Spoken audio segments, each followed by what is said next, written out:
ఈనాటి పేరెంట్స్ ఎవరైతే ఉన్నారో, కొత్త పేరెంట్స్, న్యూ జనరేషన్ పేరెంట్స్ ఎవరైతే ఉన్నారో, మరీ నాడు ఎక్కువైపోయింది, మరీ గారాభం ఎక్కువైపోయింది.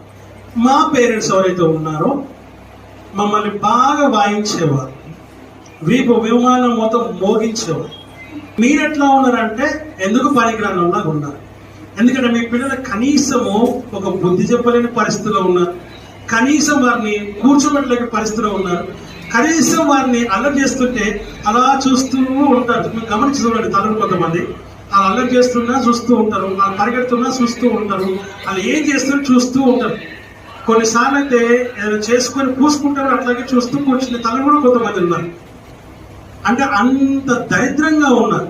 ఇంకోటి, ఇక వాళ్ళకి కాక పిల్లలు ఉన్నారని, వాళ్ళకి మాత్రమే పిల్లలు పుట్టారని ఎంత గారాభమో చెప్పకూడదు.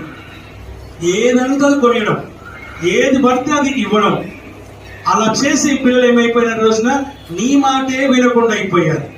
ఏమైపోయారు? నీ మాటనే వినకుండా పోయారు. ఇది సత్యం. వింటున్నారా? మీ పిల్లలు మీ మాట వింటున్నారా? కూర్చోడు.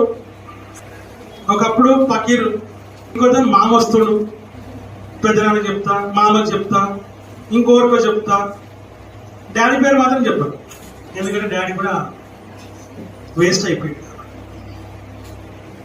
ఆమేన్, హల్లెలూయా.